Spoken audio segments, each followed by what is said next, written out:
Have you ever wondered what games you should keep or you should lose?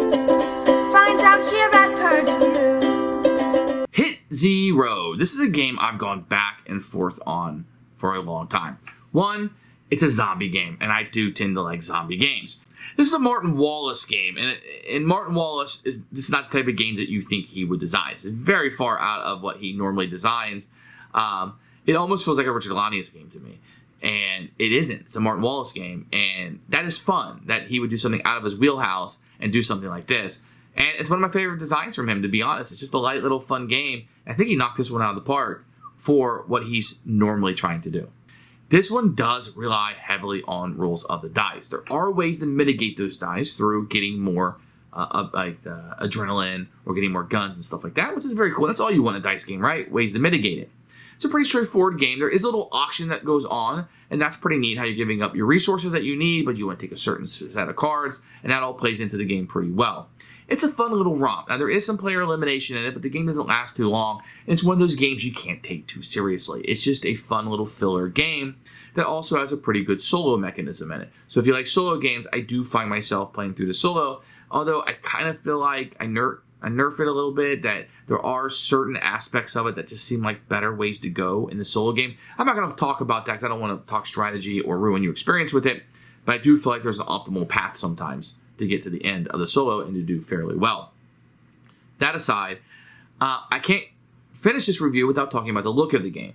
So the game is really cool, and what they did with it is everything from the box art to the components inside looks like a young Martin Wallace designed this game, and it looks like that what it looks like is they took components from other games and made his own game out of it, and that's pretty cool. And I think that that's a really cool aspect of it, and it's a very, very neat look to the game that it looks like it was from other components. And even on the box art, they scratch things out and stuff, and some of the cards look like they're Ticket to Ride cards or just regular playing cards, and that's a really neat aspect to it. And they actually mold that in to taking cards out for players. So if it has like Queen, Jack, King on it, then you would take those out. Very neat. Once you're at the game, you'll know what I'm talking about, but it's a very creative thing to do. And for us, this is what I waver on, but I like the theme, I like the look of it, I like the components, and it's a fun little filler. So I'm keeping this one. Here is Hit Zero. You can see it has an attractive cover. And the motif they're going for is like a little boy made his own game. So he got this box, he crossed things out because he's alive in the zombie apocalypse. We have a rule book, which we'll take a look at in a few minutes. You can have these bottle caps that will be used as 3 different resources. But that's very, very neat. Your cards, looks like an old Ticket to Ride card thing. They look really cool. They got some nice artwork on it. The graphic design is very good with this one. This will be a little bidding resource marker that you will have. And the rest of it's going to be, wooden meeples. And I just kind of bagged this up for the different players to play. And you're going to have some cardboard tokens. The dice are wooden, very nice dice that you're going to have in the game. You're going to have some red ones and some black ones with different icons on them. They roll really nice. I like these dice quite a bit, and they feel pretty good in the hand. You're going to have some random, cardboard things that you'll be using. Very good. Everything is super thematic in this game. You can see these little chits that you're going to have here. Everything looks fantastic that you're going to have. Excellent, excellent use of resources. So here's a rule book for the game. Once again, it's going for the motif of somebody just kind of made this and put this together. You're going to have a picture of the components over here, which looks fantastic, and then a description of the game and the aim and the setting and everything you're going for, what's set up down here. It looks very, very good. And then you're going to have the auction board and the play area and the reserve. So great visuals that you're going to have here. I don't like the graph paper behind it, but that's kind of the motif they're going for. How to play in planning phase. The rules are really not that complicated, and they're not very long. So there's a little bit of an auction phase, then you go through the encounter phase. There's plenty of descriptions and examples of what you're going through. A very, very simple process. And then it tells you what the different dice will do, etc. I find this rulebook to be very, very good. Token clarifications. You want to play with 1, 2, or 3 players, etc. And then you can also play it solo. Rulebook is good. You probably need about 10, 15 minutes to get through this. You'll be up and playing without this book on your first try. Each player is going to start with 4 survivors and 4 of each resource. So you're going to have a little bit of resources when you start the game out. The first thing you're going to do each turn is you're going to go to this auction phase. You're going to utilize this board for the auction phase, and you're going to have people's bidding markers that will be out. And then what you're going to have is you're going to have these cards that will be up underneath. And you're going to be able to see what is going to happen or what you're able to kind of fight through here and what you're bidding on. So there's always going to be 8 cards through here, and they're kind of connected, if you will. So these two go together, these two go together, these two go together, and these two. So you're bidding on a row of cards here.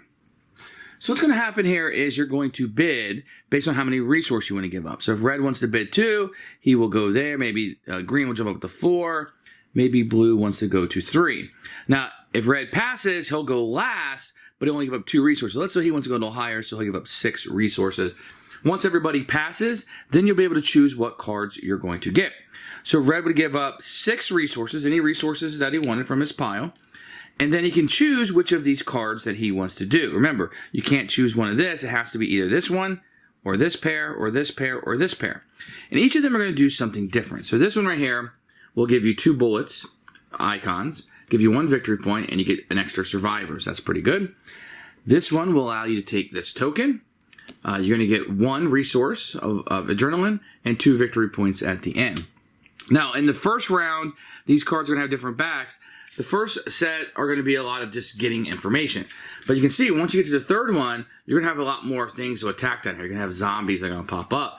And zombies will be in this back corner. But I'll get to that in just a second. So, you just take a set. You'll get your resources, get whatever it says, and you're done. Then you do the next one, and then you're done. And then red would come off. And then green would pay his 4 resources, pick whatever cards he wants, and then blue would do the same.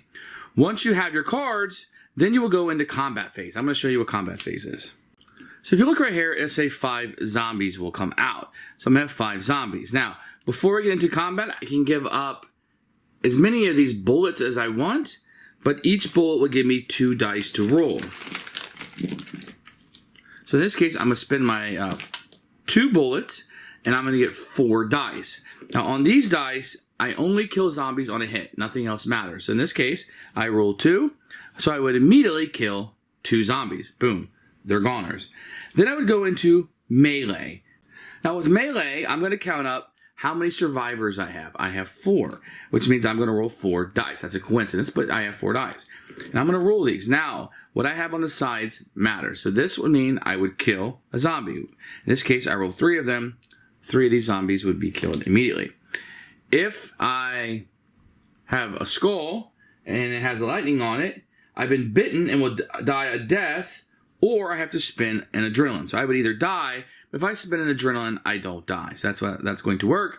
You're going to have this, which if a zombie's within reach, if I had rolled this, I could spin an adrenaline and kill an additional zombie if he was there. And then you're going to have this, which is a hit, and I can spin adrenaline to kill 1 more zombie. So I could kill 2 with that roll.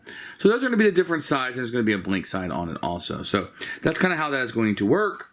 And really the game is all about trying to survive the longest. If only 1 player has a survivor at the end of a round, you immediately win the game.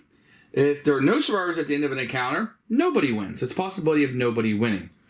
And then there'll be tiebreakers if you get all the way through the deck. So that's kind of how you play Hit Z Road.